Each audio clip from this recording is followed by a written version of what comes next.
Ok, bonjour Pat, comment ça va? Ça va très bien, merci. À vous, Prash? On va faire la présentation aujourd'hui en français pour toutes les personnes qui Can you entretiennent. can you hear me, Pat?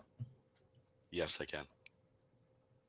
Hey everyone, hello, and welcome to our session here of Ask Me Anything on another beautiful. I wouldn't say a beautiful Tuesday evening. It's a bit chilly, but certainly a wonderful day.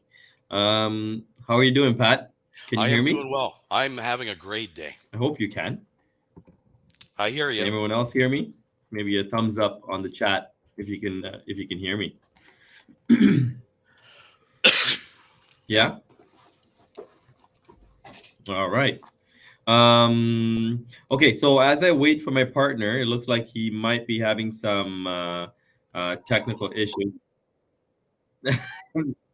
There you go. Okay, good. There you go. There was a bit of a time delay there, Pat. Can you hear me now? I hear you quite clearly. Do you hear me, Prash? Perfect. We're good to Okay, go. we're on board. Started off our session with a little bit of a technical glitch, which is the perfect way we always want to start off our session. So, so welcome everybody. My name is Prath Naranjan. I'm one of the acting sergeants here in uniform recruitment out of Toronto. And where are you joining us from today, Pat? I'm joining us from the beautiful Niagara region of Ontario. Oh, there you go. That is a beautiful area in Ontario. I'm trying to think when I went last to Niagara. Actually, it was when we did our session That would have been together. last summer. That would have been last summer. It would have been last summer, yes. And I see everybody's joining in. Good afternoon, everyone. Thank you for joining us. We're hoping this next hour we'll have a very productive session with a lot of info that we'll share with you about the recruitment process, the hiring process, any changes, and obviously answering all the questions. Hopefully, all the questions that you have, we'll be able to get to it. But how's your day so far, Pat? It's very good. I think what we need to do is tell these people who we are. Yes, go ahead. Why don't you go first? I'm a 23-year veteran with the Ontario Provincial Police. I've worked out in Niagara, HSD area for most of my career. Things I've done is I've worked on the warrant squad. I'm an intoxilizer technician designated under the Criminal Code of Canada, so I take breath tests on people. I'm also a motorcycle operator with the Ontario Provincial Police, so I've ridden the motorcycles. I'm also a LiDAR radar instructor. What those things are things that measure the speed of motor vehicles and calculate the speed. I've flown around in the OPP helicopter. I've had a vast and exciting career with the OPP. Wow, Pat. I don't think I can measure up to that. I'm going into my 10th year. And certainly I haven't done all the things you've done. I actually haven't even gone on the helicopter yet. That's something I really want to do. So hopefully maybe we can make it happen this summer. That'd be fun. But yeah, so I'm going into my 10th year. I'm currently the acting sergeant in the recruitment unit, along with my colleague here, Pat. We're both from HSD, so it's always nice to get to do these with the people you work with. Especially, I don't get to see Pat all the time because he's out of Niagara, so it's nice to be here today. So you'll see your chat box here on the right. If you have any questions or anything that we're talking about that's interesting to you and you want some clarity or elaboration on it, just shoot us a message and we'll certainly try to address it. I want to congratulate first to all the successful candidates that will be going in our April class, which which has started at Academy, and they will be reporting up to OPC in the coming week. So I want to congratulate about 130 of them. So we have a pretty big class that's going in for this intake. Certainly, if you are in the process with us right now, or if you're thinking about getting into the process, our next class will be coming up in September. So that's the one that we will be looking to fill the seats for. So please do get your application together. You'll find it at opp.ca/careers, and we're going to be touching on exactly what that's about. So we look at that. Anything to add there when it comes to the application, Pat? Like obviously you review applications prior to your interview. Maybe you can start on that, Pat. Actually, I will. The one thing I should talk about, you hear us using acronyms a lot of time, like HSD. Well, that's the Highway Safety Division. For those of you that are familiar with them, there are many different divisions within the province of Ontario. I think we have 6 of them in total. In terms of the application process, yes, before I sit down and have an interview with somebody, I receive their application. I review that.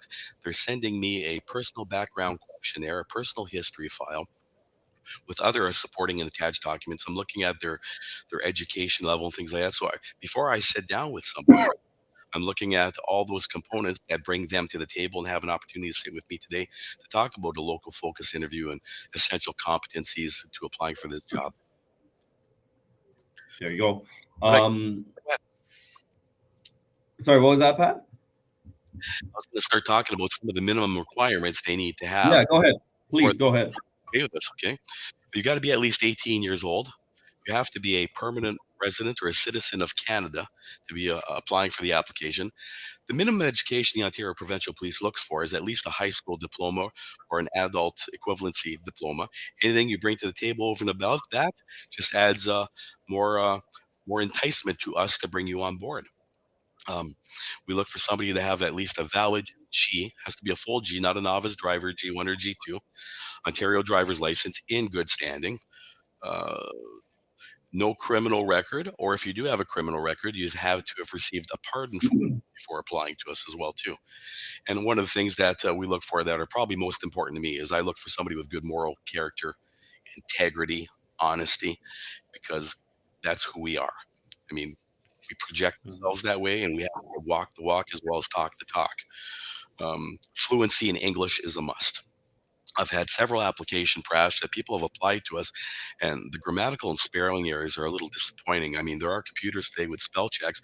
So when you're doing an application, take the time to look at it, get another set of eyes to review it. Somebody that hasn't seen your application yet to look at it and review it, and look at the spelling errors or the grammatical errors. Because remember, when you're sending us your application, that's our first impression of you, and it's your first best foot forward. So those are things that are Yeah. important. If you bring another language to the table, include it. I have a second language, and I'm proud to have that second language. And I think what it does is it assists the OPP and myself in doing things differently with the Ontario Provincial Police. We'd like you to have your first aid or CPR level C before you get to us. So take a first aid course. You need that. This job does require that type of training, and it may change another person's life as well. Um, be able to physically meet the challenges of the OPP. And on our website, you'll be able to look at the challenges that are required through the pin test, and you can look at that, the shuttle run, and those kind of things are all there as well too. And then one of the things we'll ask you, and something you can start looking at during your application, is your 6 preferred postings in Ontario with the Ontario Provincial Police. So you can pick 6 detachments or areas you'd like to work in, which would help us in assisting you achieve your goal of becoming a police officer. It doesn't mean you'll get number 1 or 2, but it's a lot of people are getting one of their top 3 choices, from what I understand. Rash. Mhm. Yeah, absolutely. And obviously you touched upon a lot of good info there. The best starting point would be for you to attend opp.ca/careers. You'll see all the minimum requirements there. But one of the questions from Deep Baines there is asking about the auxiliary program. So I'll share a bit on that. So the auxiliary position is a volunteer position, and we are constantly hiring for that position. So if you're interested in that position, just go to opp.ca/auxiliary. It's a volunteer unpaid position. And the if you're hired for that position, you have to complete an 8-day auxiliary recruit training course in Aurelia, Ontario. And if you are obviously selected to be an auxiliary member, you have to complete 16 hours of training a month, in the sense that 10 hours of patrol, you can go on the patrol with an officer at a detachment, but you also have to complete 6 hours of training, whether it's online or any other 16 hours a month. Um, we encourage the auxiliary members to participate in getting their pin test, obviously, so they know what the different components of the pin test are, and you have to get over 75% to get your pin. And what I'm going to share next is the minimum qualifications that you need to meet to be an auxiliary. You have to be 18 years of age or older. You have to be a Canadian citizen or permanent resident. You have to have a high school diploma, grade 12. You have to have a G license with no more than 6 demerit points, no criminal record, unless you've received a pardon, first aid and CPR, level C, and you have to be able to pass a medical, psychological, security, and financial assessment. as you go through the hiring process. Okay, so again, why would you consider an auxiliary position? So, for example, if you're on the fence about whether you want to pursue a policing career, or you just want to know a little bit more about the organization, the OPP itself, this is a great stepping stone. You can get into this position. It's a volunteer position. It's a very flexible position. So that way, you know what, you can pick and choose the hours that you work if you are currently in school, or if you have another job. It really is very flexible with that, and that way you get exposure into the law enforcement side of the world. And if you like what you see, then certainly you can use it as a stepping stone to apply to be a full-fledged police officer, or even other positions, civilian positions that we have, or even uniform positions such as special constable positions that we have in the OPP. Pat, go ahead. You ask something there? Yeah, I was. No, I'm looking at this question, and I think you can answer it better than I can. Somebody's targeting or is thinking about the September class. They're looking at what is the possible date to last possible date to send in your application. The first thing I was going to address it on is don't rush an application. Make sure it's thorough, it's complete, it's able to be read legibly. There's no grammatical and spelling errors. I had one person that I interviewed in the past, and there were over 65 grammatical and spelling errors, and he was saying he was trying to rush it in to get into the next class, and that was a mistake. Yeah. Get your application done right. Take the time to do it and do it properly. Again, it's your best foot forward. But this person is asking, at what point in time to get in September class would be the last moment to get his application in from this point on, I guess. Yeah, I would agree. Like, there is no last cutoff date. It doesn't work that way. We accept applications 365 days a year, because we're always trying to fill the next upcoming class. So right now we just filled our current class in April, and now we're working towards filling the September class. And then after that, we'll just continue to try to fill for the January class, and the cycle just keeps going that way. So no matter when you apply, you will just get through the process, and once you complete the process, whatever class is ahead, that is the one that you will be going into. So, like like Pat said, don't feel rushed to get in your application. Take the time to put a thorough application to get together, a complete application that looks professional, that looks good, that's detailed, and has everything that you want. So that way, it recognizes the work and the good work Yeah. that you do. A question here I from was go going to on, read the Pat. question. If you get to the interview phase, do they already have background information on me? Also, what is the what are disqualifier in the background phase? Well, the first part of this question being, if we're just getting into the interview part, no, your background has not been done yet because we're not at that level. That's stage 3, and you and I are meeting and conducting an interview. You're at stage 2. We're not going to invest the time and the resources to do a background stage until you're successful at the interview stage. In terms of disqualifiers, a criminal record that hasn't received a pardon for it is one of the things that comes to mind for me. Mhm. Uh, you Poor got to have driving valid. history, more than 6 demerit points, unable to Agreed. meet fitness standards, right? There are many things that can take you out of the running if you're not able to meet the qualifications.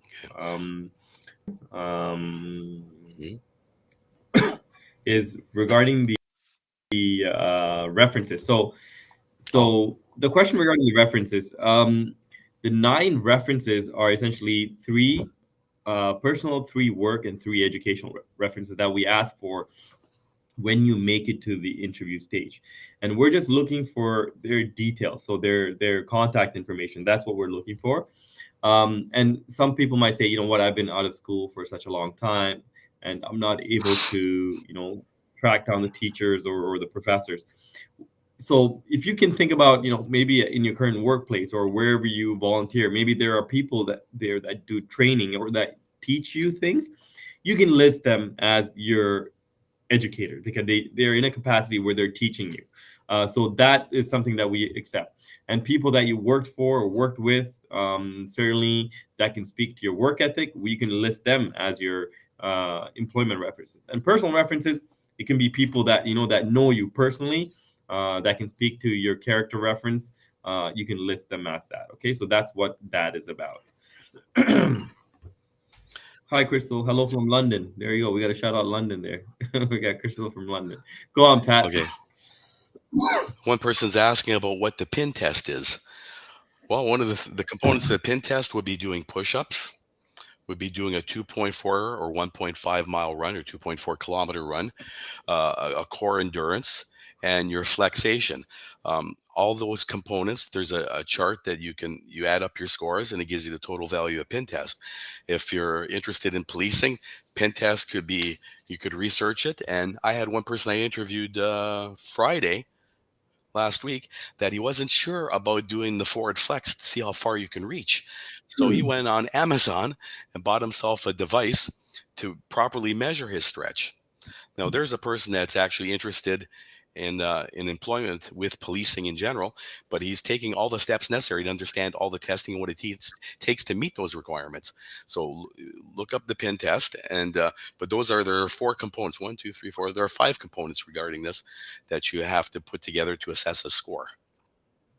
If you go on pfpo .org, so essentially Police Fitness Personnel Ontario, pfpo.org, you'll see everything that you need to know about the pin test.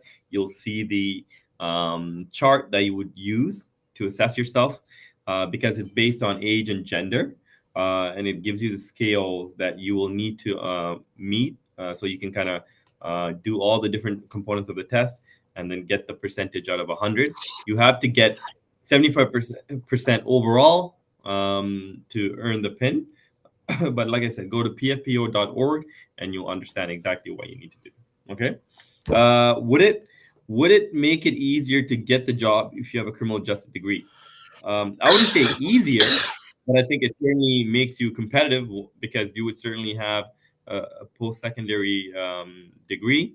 Obviously, having the criminal justice background to it, certainly you'll have the element of law enforcement in there that you'll have an understanding of.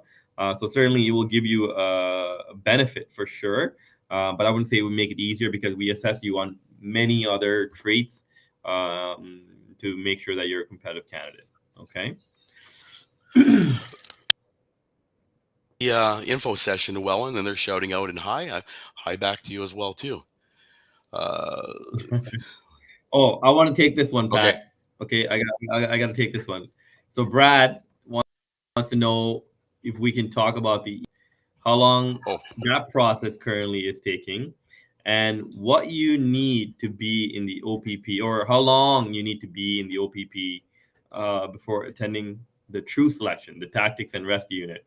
Well, Brad, you know what? I will answer that because I actually did some research on this because I knew this question was going to come up eventually. So I actually did some research on it, and you're the first person that asked that question. So I feel like I have to go into it now. So um, first I'll answer this question.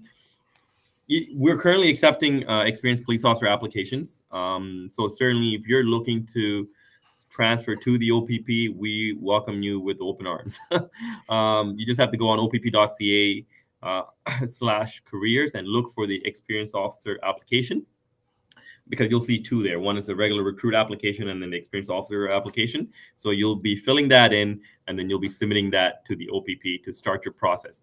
How long is the process? It varies based on class.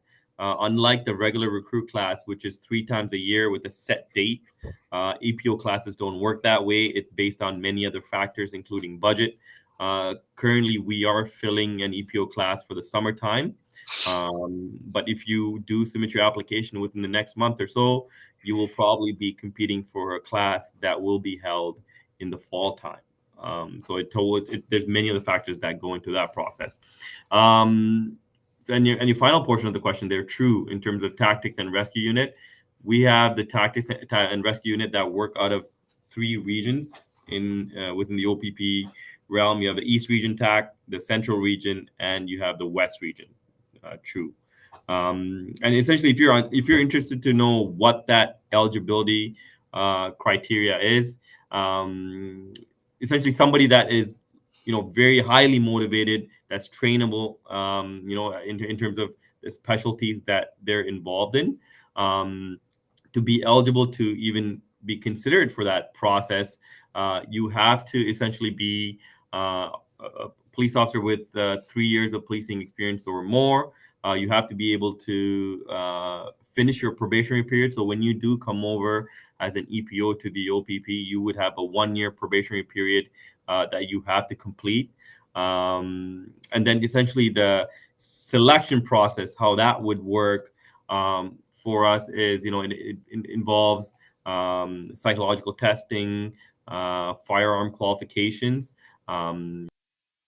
tactics and rescue unit task specific fitness testing.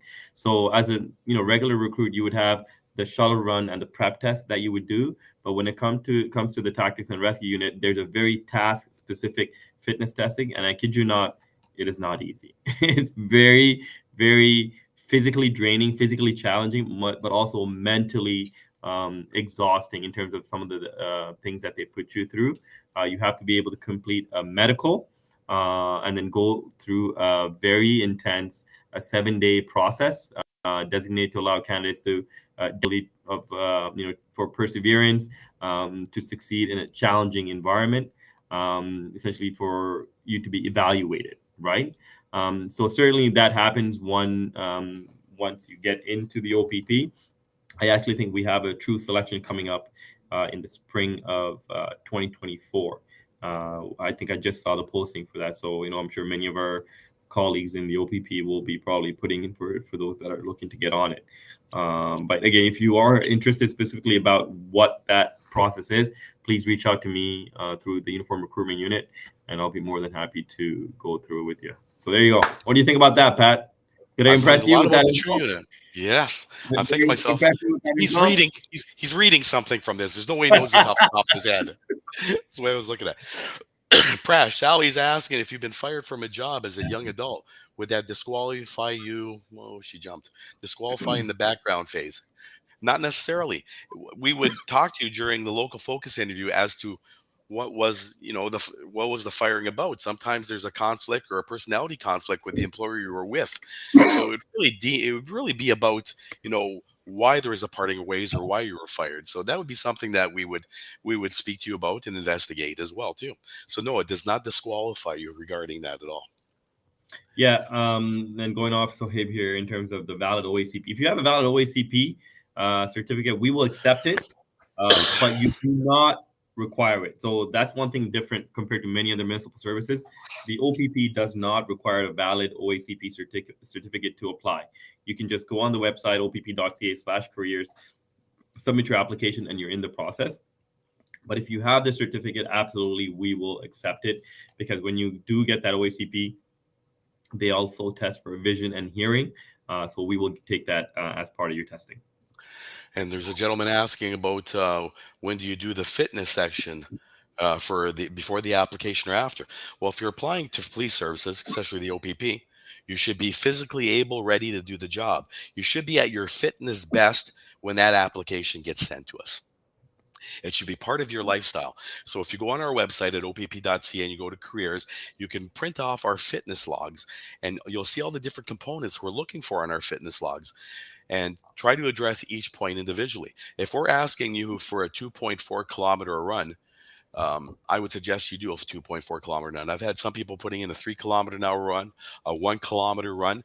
There are specific things we ask for on that fitness thing. It's to assess your fitness level and where you're at amongst the other applicants. So if we're asking for specific things, fill them out as to what we're asking. Other things we're going to ask you on there, as well as a 5K run and even a 10K run. And we don't expect you to do those every day, but at least once a week or something of that sort. But you should be at your fitness best when you're sending that application to the Ontario Provincial Police. A question from Crystal asking about PCC, the Provincial Communication Center. So, Crystal, we are absolutely accepting application. I'm going to go over this quick in terms of some of the details here. But if you want to read over it specifically and take your time, please go to opp.ca/careers, and we have a specific listing of everything that you need to know about this program. So, obviously, the Provincial Communication Center operators, they serve a very critical role within the OPP. Because they're the first point of contact between the public and the OPP. They're the ones that directly support the frontline operations while maintaining officer safety and public safety. In terms of giving the right information to the officer so they can use that to take care of the situation. You have to be the minimum qualification to meet for the PCC role. You have to be 18 years of age or older. You have to be a Canadian citizen or permanent resident. You have to have a high school diploma. No criminal charges before the courts. Be a good moral character. Be available to work shift work, days, nights, evening, weekends, and holidays. Have the ability to readily relay information accurately while operating various methods of communication equipment. So, you when a call comes in, when somebody dials 911, if you're the call taker, you're essentially taking that information in, you're inputting it into our database so the dispatcher can send that info out in real time to the officer on the road so they can deal with that situation, right? So it's a very fast paced environment. You have to be able to have good communication skills and be able to really, really perform in a very high stressful situation because the calls that come in are, you can imagine when somebody's calling 911, something's going on, something's wrong, or something is of urgent need. So you have to be able to process all that, have a strong multitasking ability, and essentially not get compromised in a stressful environment, right? So essentially, how the training works is you have an orientation after hiring, where you attend the Provincial Communication Center for an or your orientation. You have a call taking course. It's a 3 week call taking course, which happens in Aurelia, Ontario. Essentially, you get to learn and essentially be trained in the environment, where you have to complete about 144 hours of sorry, one-on-one training with an assigned coach. Mhm. Douglas is asking about when submitting certificates on your application. If you've got that many certificates, Doug, we want you. Second, you can shrink them down, make them a little smaller. But yeah, we want to see your. If you tell us you got your CPR, I'm more interested in seeing other certificates that, if you've had workplace violence certificates, if you've got, cybersecurity certificate, things like that. Those are things I want to see. So what you're doing is supporting the statements you're making. So we do want to see them. I understand there's a size issue regarding us, but you can shrink some of the documentation down to make them fit as well. So yes, include them if you can. Regarding reference letters, so maybe I should clarify that. So the 9 reference details and here the information, that's only required at the interview stage. But the application stage, you still need to submit reference letters. Two minimum. You can have as many as you want, as long as you're within the 10 megabyte limit. So you still have to submit your reference letters with the application, but the contact information for the three different, three personal, three work, and three education contact details for those references, that needs to be submitted at the interview stage. Okay, so I just want to clarify myself there. Mm, Is there an age Trying to, limit? If you're under a I don't know, thousand, Pat. no. Is there an age limit? What do you think, Pat? Well, I got on the OPP when I was 37 years old. I left a successful career in the private sector. I always had this drive to be a police officer, Prash. My brother was already an RCMP officer. And I had long conversation, and he pretty well told me, if you're going to do this, you're getting close to, your physical limits in your life, and you're not. I was at the motorcycle show in January, and we had a brand new OPP recruit that was working the booth with me in January. And the day before that, she had celebrated her 50th birthday. She was physically fit, able to achieve all the goals and the requirements of the Ontario Provincial Police. So she was fit for duty. So there is no age limit. Well, you have to be 18. Yeah, So that's all you. There's no age cutoff. there is. As long as you can meet the requirements, you can meet what we're looking for, and you have the motivation to take this role on. Please come on in. We've in the past couple of classes, we've actually had people in their 50s taking this as a second career because they've always wanted to pursue this, and this is when life has allowed them to do so. And they were great, and they're great candidates. So certainly, if you think you have what it takes, and age is not a factor for you, then absolutely please do submit it. Yep. Question about the STAR module for interview. Yeah, so STAR or SARE model is what we talk about. So situation, action, intent, and result. If you approach any question in answering it that way, certainly I think you will get your point across to the recruiter. But maybe Pat, you can touch on that. Like, how do you like your interviewees to answer questions? What do you prefer? Like, we'll touch on that a little bit.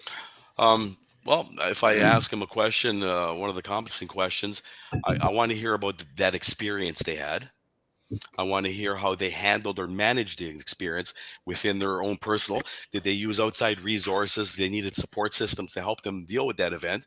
And I want to understand how they moved on from it. So a personal experience is always the best because you're speaking from the heart or you're speaking from the mind. So talking about a personal event, tell me about the event. Tell me how it affected you. Tell me about solutions you had regarding the event or how to overcome the event and how you move forward, or in different scenarios in terms of dealing with problems, ideas for the problems, how you manage it. So I look for a thought process that first you identified an issue, you looked at ways to uh, resolve the issue, how you implemented things to deal with the issue, and the end result in the issue. So it's a very type of systematic approach to things, is the way I speak to people regarding it. Yeah, I don't think you can go wrong if you approach a question using the SARE model or the STAR model. If you don't know what those are, please look it up on Google. It's very easy to understand, but it's a way for you to essentially process all the information that you want to present in a very organized manner, so that the person receiving the information understands it. They're able to follow it. It kind of keeps you in track, and it keeps the information in a very organized manner for them to kind of receive it. So it's definitely great. Question from Allison from Dublin. Oh, Pat, Dublin. I would love to go to Dublin. I think you should Um, fly me there so I can speak to her regarding this. yeah, you know what? I'll see if we can get approval on that right away, Pat. Okay. So Allison, the wonderful thing about our hiring process is it's essentially virtual. We have many parts of our process that is virtual that accommodates people that are across the globe.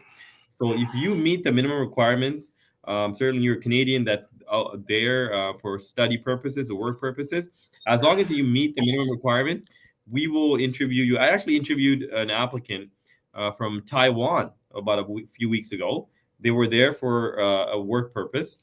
But again, certainly they met all the qualifications. They did everything that they were supposed to do, because even our fitness can be done virtually, where you're certainly recording yourself doing the self-testing and self-recording. So wherever you are, you can go through the process with us, and we'll be able to accommodate, including our psych testing. So certainly, if you're interested, please do go on, fill out the application and submit it. Who knows, maybe I might be interviewing you soon from Canada, and you'll still be in Dublin if that's the case. So yeah, absolutely. Perhaps somebody was asking about the tuition fee, Ontario Police College. Do we reimburse them? I think probably the best way I can, and I've spoken to many people about this, is that look at it as an investment in a career. Many of us went to college or university and paid 20, 30, 40, 50, $100,000. And when you were done that and you got your diploma, you still didn't have a job. With this, you're hired by the Ontario Provincial Police. Yes, you do pay your tuition to go to school, with knowing that you make it through school, you pass all the parts and components that are required for this, you've got a job waiting for you. And we're going to start paying you the first day you show up to the Ontario Police Academy before you go to school. So day one, you start getting paid, and we prepare you the week before before we send you to Ontario Police College. So no, the tuition is your responsibility, but I understand that through the OPPA, Ontario Provincial Police Association, they will arrange a manageable loan that a little bit off your paycheck every week will come off until that debt is resolved. Yeah, that's exactly what I did, Pat. I actually got a loan from the OPPA credit union, and then they took off a small portion, which I didn't even notice, Okay. off my paycheck, and that's how I paid off my OPC loan. So yeah, we have many structures to help you with your loan, but we don't have a reimbursement program at this point to cover the Yeah, cost no. for OPC. But Prash, how many places do you go to school and they pay you while you go into school, and when you're done to school, you have a job? Like this is a real investment into your full time employment. I love You it. know, See, that's I the way love I it. look I at love it. it. You know, That's right. Good. I love it. Question here. If you're an army, active army reservist, private, are you required to discharge? No. If you still want to continue in that role, you just have to get approval for secondary employment once you do become an officer with us. So if you still want to continue with the Canadian armed forces, you just have to be able. Uh, Question about scheduling. DRPS is 4 days on, 4 days off. OPP, it varies across the province. So different regions work different schedules. But the one that we currently work consistently is 5-4 in the HSC that I know of. But I have worked 4 on, 4 off. But certainly different regions work different schedules. I think from what I understand, Prash, is we're all trying to work to the 5-4 schedule, which would be 5 days on, Yeah. 4 days on, off. I mean, then you go 4 days on, then 5 days off. So you work literally about a half a year, 12-hour shifts. So I think we're trying to create some uniformity regarding that through the OPP throughout the province of Ontario. There you go. Um, the one thing I noticed too is what was the person asking me here about? Oh, would an 8.5 shuttle and an 82% on the pin test be competitive for a 24-year-old male? Yes. The minimum requirements is a level 7 on the shuttle. You're hitting an 8.5, you're creating some good cushion for you. And that tells me you've got a good cardiovascular. And no, that makes you very competitive for the Ontario Provincial Police, as well as any other police service. Getting back to that loan Uh huh. question, my wonderful colleague, messaged me and said I had to correct something, so I got to do it right now. So the loan is provided through the OPPA credit union, not the OPPA, the association. So I just want to make sure Okay. you understand. Thank you, Fiona. Always love that you're watching out for me. I appreciate that. Okay, moving right along here. Um, what wonderful questions. I want to say thanks to our audience for it being engaging and asking actually really really good questions. um I'm just trying to get to the next one here. Well, the one about wearing your hat backwards. Can you wear your hat What's that? backwards? Jesse's asking, are you allowed to wear your hat backwards while on duty? I don't think you should be allowed to wear your hat backwards even off duty. The whole idea behind a baseball cap is the brim keeps the sun out of your eyes, not off your neck. When, no, that's an improper order of dress. Your baseball. I got nothing to share there. That I'll leave with Pat on his opinion there. Um, question question about special constables, court officer, offender transport officer roles. So certainly these are roles that you can apply for that that are currently available for us. Many people start off in these roles, maybe use it as a stepping stone. So some of these roles you'll either work at Queen's Park. So the special constable roles that we currently have in the OPP, we have at Queen's Park. We have special constable roles and offender transport roles within detachments and also at the general headquarters. You will apply for them at the detachment level at this point.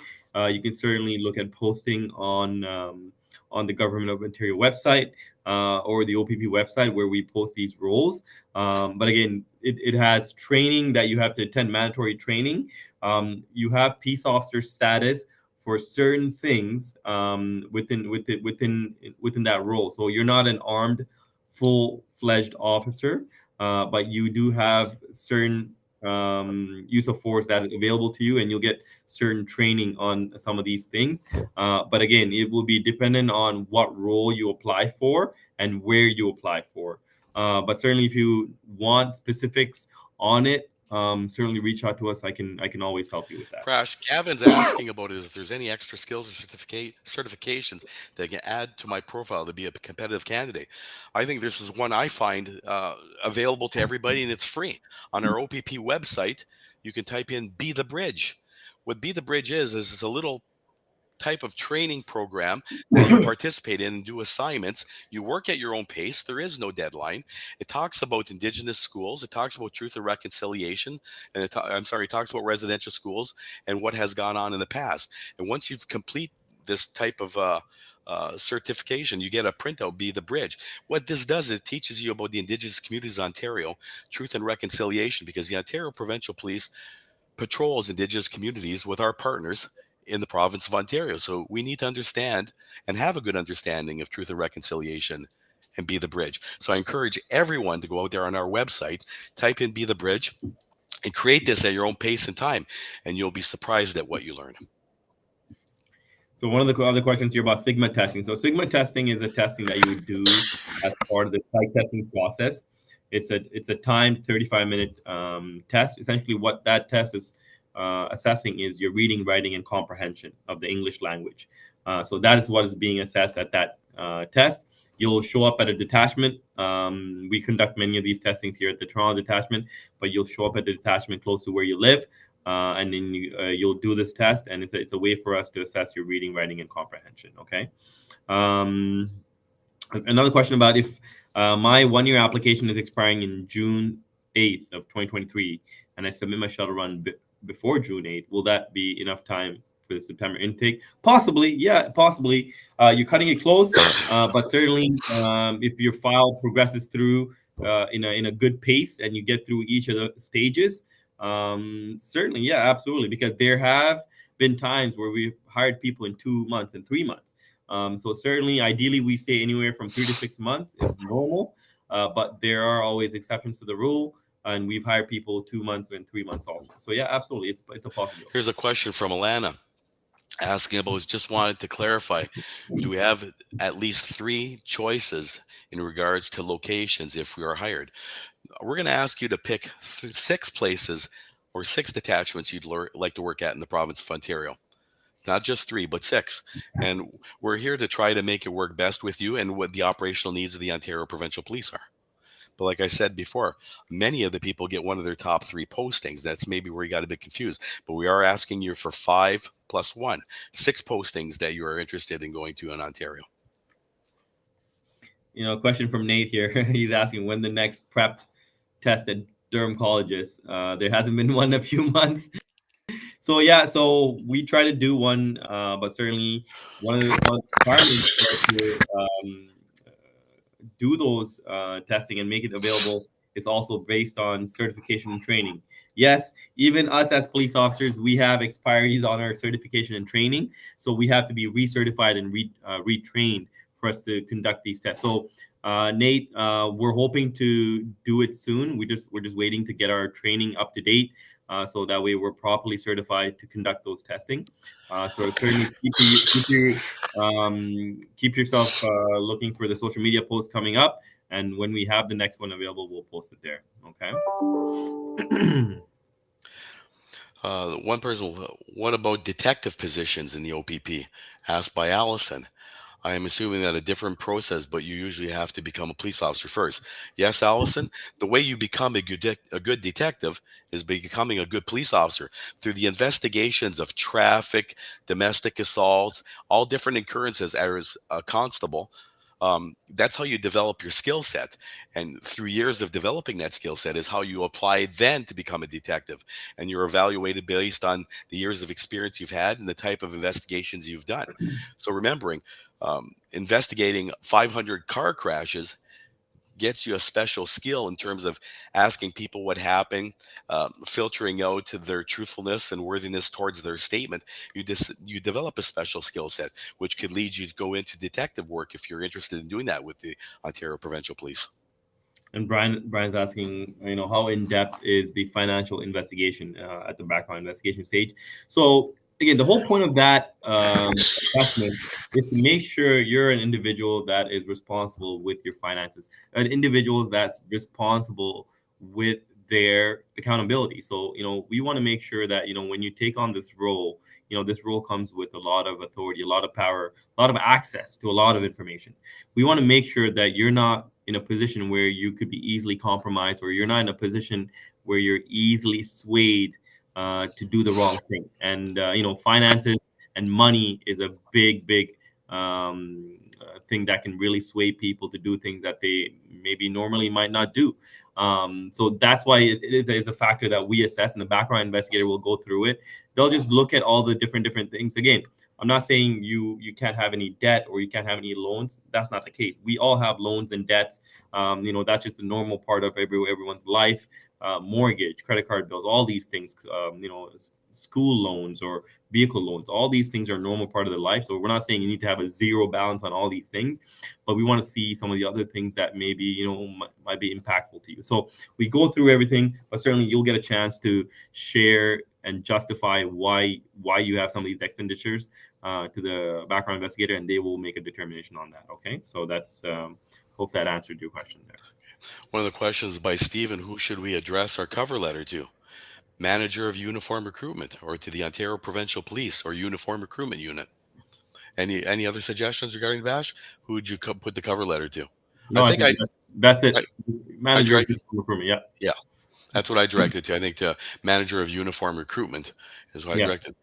Uh, Well, yeah. Well, I'll answer this one for Crystal there. No, that's not a tricky question at all. As you know, the majority of police services um, have officers that are males, or the proportions are not equal, and we definitely want it to be equal. We want to be able to reflect that in the service. So we are always trying to encourage and ask our candidates, even from the female side of it, to consider applying, because we certainly want to represent as best as we can. So certainly, if you are a female member that is considering law enforcement or policing, certainly reach out with all the questions that you may have, because we certainly want to hire you, especially if you have the motivation to consider this career. does the OPP provide career improvement training or seminars once you are employed? That's asked by Vember. The one thing about the Ontario Provincial Police, they're always improving their officers. There's online training, there's physical training. We do block training every year. So the OPP is very geared towards improving their officers' knowledge and knowledge base regarding this career. So I can't say enough about the training that the OPP continues to provide. Yeah, and my wonderful colleague shot me a quick text again. So, Crystal, I even add to that. Certainly, when you go through the process, you don't get an edge because you're a female recruit or female applicant. You still have to complete the process just like any other male counterpart. But certainly, we want to represent and have representation. So certainly, we want you and we encourage you to apply, but it doesn't give you an edge that you're a female candidate. Okay, I just want to clarify that.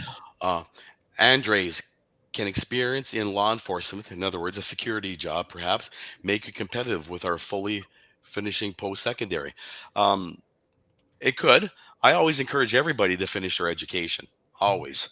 But in terms of working for like Paladin Security or Sentinel Security or some type of security office, of course, that brings a transferable skill to the Ontario Provincial Police.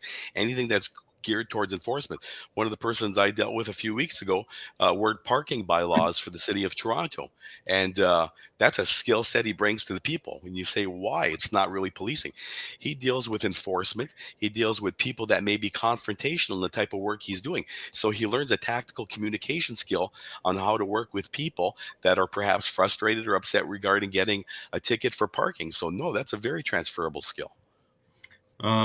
Question about aviations unit. So, as you know, the OPP does have an aviations unit. It has uniformed police officers that are pilots, but we also have civilian pilots that work in the unit.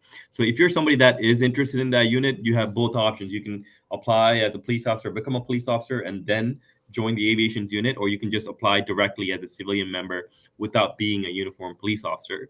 Certainly, you would have to go through the hiring process, but the only caveat here is you have to have your pilot's license already. We do not hire you and train you to become a pilot. You have to have this certification already, whether you want to fly our Cessnas or helicopters. Certainly, this is something you already have to have, which we would probably consider a special skill.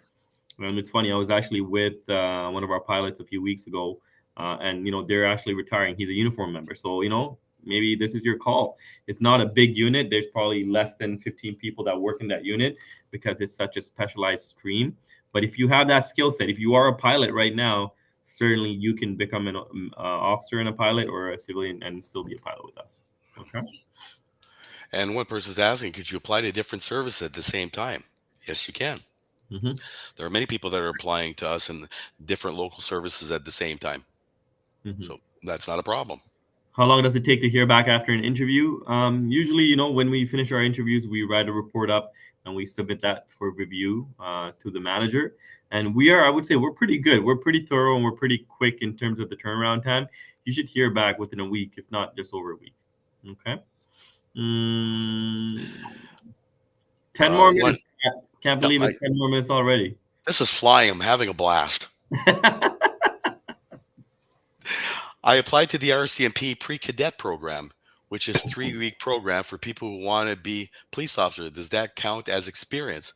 Well, it's a pre-cadet program. It's not really answering calls and things like that, but it's something you would put down on your application that would say, it's like if somebody asks me, I did a ride along in a police car with a person from the OPP in Aurelia. Does that count? Absolutely. You got some road time experience. It gave you a taste of what the application or what the job was about. So yes, that counts as a mark for you as well. So anything you could bring that's police related to the table just enhances your appeal to the Ontario Provincial Police. Yeah.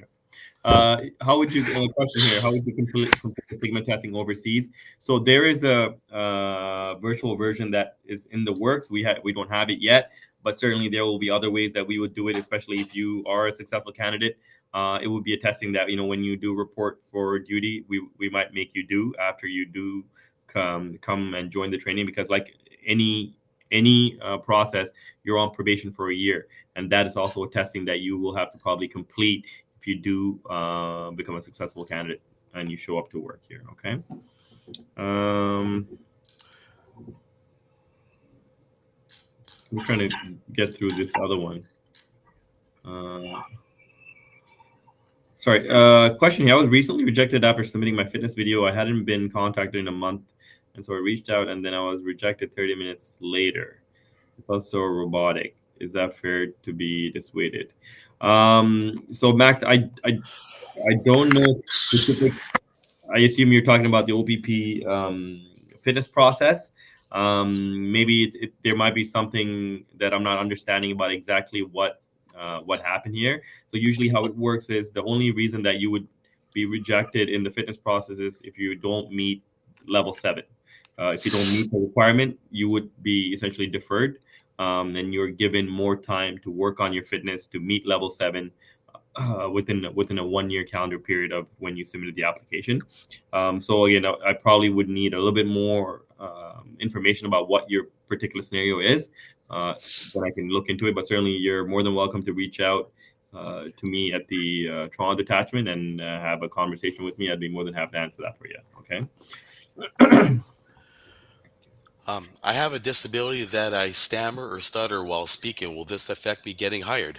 No, No, no, no. absolutely not. As long as you can meet the requirements of what the testing is for every single person, because there's some bona fide testing that you do need to meet. If you can meet that, that is not going to stop you from being hired with us. So no, absolutely not. No. Um, does that affect your background investigation you're living or sharing with other students? Well, if the background investigator is coming with you, he's going to see where you live. And as long as you're associating with people of good moral character or not involved in any type of criminal activity in the house, and that a reasonable and practical person would know that there's criminal activity happening in that house. Yeah. So that would be the effects that it would have. But if you're of good moral character, you associate with people with good moral character and integrity. So where you're living could affect your employment. If you know there are things going on in that house that are not legal, perhaps it's time to find a new place to live. So Pat, we got about 5 minutes. Any thoughts on anything that you want to talk about? I know we've been kind of answering questions and time flew by. Anything you want to take a minute or two to talk about and share that maybe would be helpful to our viewers about the Yes, I'd love to talk to about the application process. Yeah, One of the go things ahead. about the OPP is, and other police services as well too, is volunteering. Is that Yeah. important? What it does is it shows the Ontario Provincial Police you're engaged in your community. That's what we want. People that are going to be part of a community, not a guy in a uniform walking down and disappears at the end of the day. That you actually live and participate in the area where you live. People have asked me in the past, what can I do to volunteer? Well, I give blood. Hockey coach, baseball coach, Habitat for Humanity, volunteering, swinging a hammer on the weekend, working in the soup kitchen or volunteering in a food bank. There's many people out there that are looking for people to provide their time, and this helps you in terms of your volunteering regarding the Ontario Provincial Police. That's one of the big things I think is important too, is being part of your community. One of the things I want to talk about,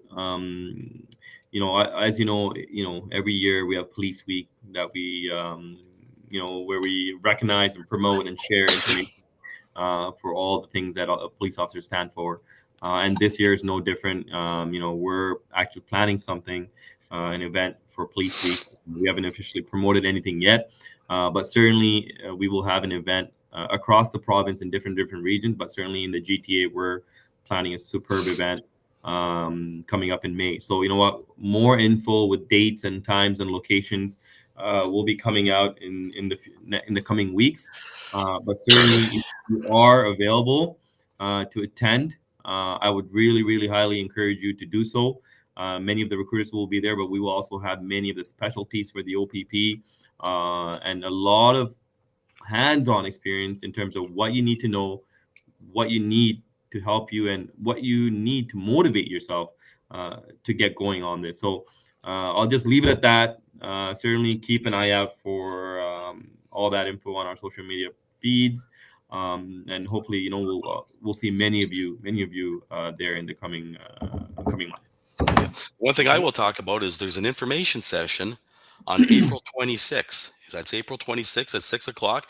For those of you that may live in the Niagara area or close to Niagara area, I've had people come from Richmond Hill. It's at the Niagara College Safety Village in Welland on April 26th at 6 p.m. at night. It's off Woodlawn Road in Welland.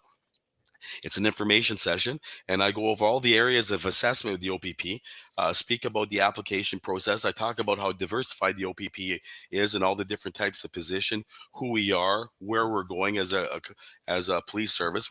And I will touch as well on civilian opportunities for employment in terms of call taker, dispatcher, uh, person who transcribes officers' notes into our database. We talk about salary, pensions, different things like that with the Ontario Provincial Police. And we talk about the 6 areas of Ontario that the OPP are divided into.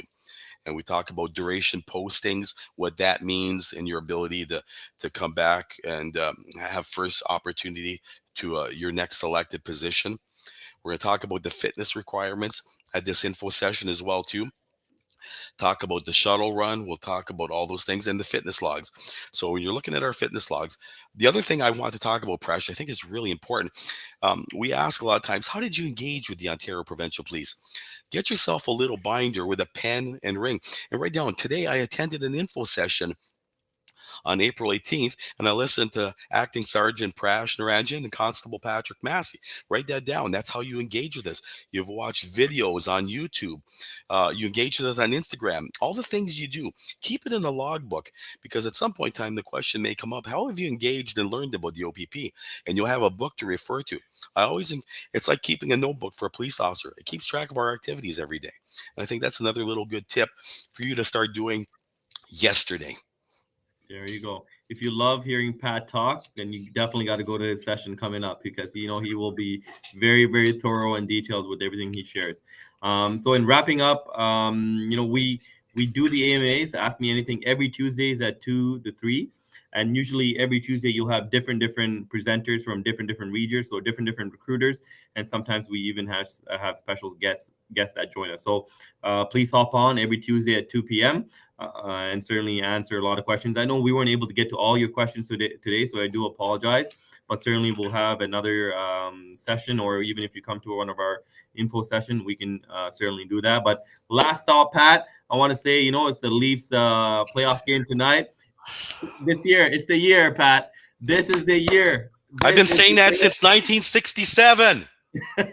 This is the year, so I got a good feeling about this year. So let's go Leafs, go! And thank you everybody for joining us today. And we'll see you at the next event, whether it's virtual, in person, or hopefully at the Police Week event. All right, have a good